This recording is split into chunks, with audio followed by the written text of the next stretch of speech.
என்னமாச்சு? மெதுவாமா, பார்த்து.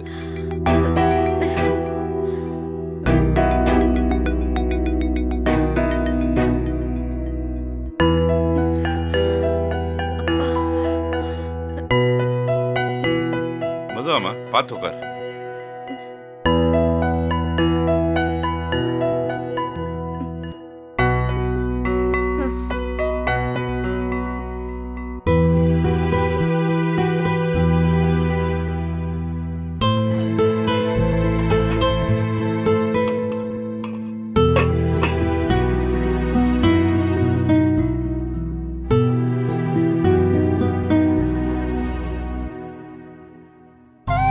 இந்தாம்மா, கொஞ்சம் தண்ணி குடிமா.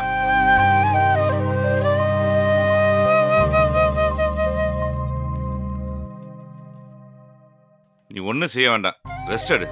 நான் கடைக்கு போய் டிஃபன் வாங்கிட்டு வந்துடுறேன். அப்பா, எங்கேயும் போகாதீங்கப்பா. என் பக்கத்திலே இருங்கப்பா. எனக்கு ஒரு மாதிரியா இருக்கு. சரிம்மா, நான் இங்கேயே இருக்கேன், நீ ஒன்றும் கவலைப்படாது. தோட்டத்தில் வேலை செய்கிற மூர்த்திக்கு ஃபோன் பண்ணி டிஃபன் வாங்கிட்டு சொல்கிறேன்.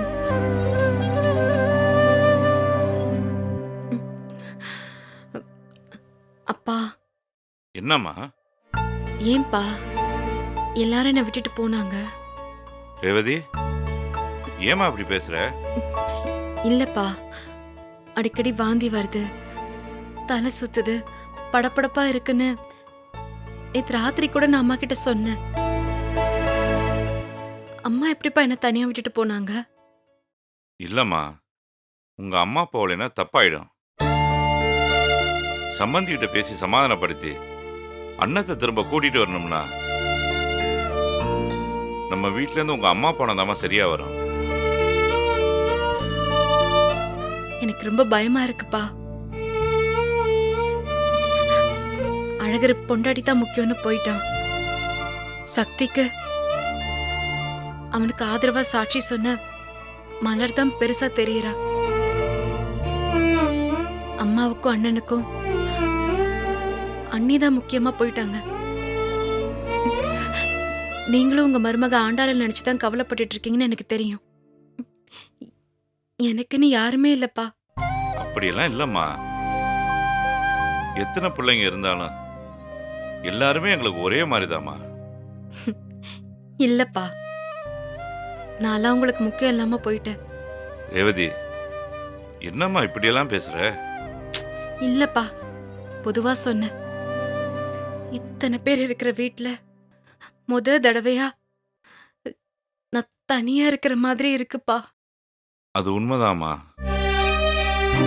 எவ்வளவு பெரிய கூட்டத்துக்கு நடுவில் இருந்தாலும் நம்ம மேல தனிப்பட்ட முறையில் அன்பு செலுத்த அக்கறை காட்டுறதுக்கு ஒரு ஆள் இல்லைன்னா நம்ம தனியா இருக்கிற மாதிரி தாம்மா இருக்கும். எம்புட்டு சொந்த பந்தம் இருந்தாலும் கல்யாணம் ஆன ஒரு பொண்ணுக்கு அவ புருஷன்தாம்மா முக்கியம். அவ மனசுக்கு அவன்தாம்மா வேணும். அதுவும் நீ இப்படி புள்ளத்தாச்சியா இருக்கும்போது உன் புருஷன் பக்கத்திலே இருக்கணுமா. அதாம்மா உனக்கும் உன் வயிற்றுல வளர்ற குழந்தைக்கும் நல்லது. யார் மேலேயும் நம்ம குத்தம் சொல்ல முடியாதும்மா. அழகர் ஒரு புருஷனா அவன் பொண்டாட்டியை விட்டு கொடுக்காம அவ கூட போயிட்டான். அது அவன் உரிமை, அவன் கடமை. இத்தனை வருஷம் கழிச்சு உன் அண்ணி குழந்தை உண்டாயிருக்கா.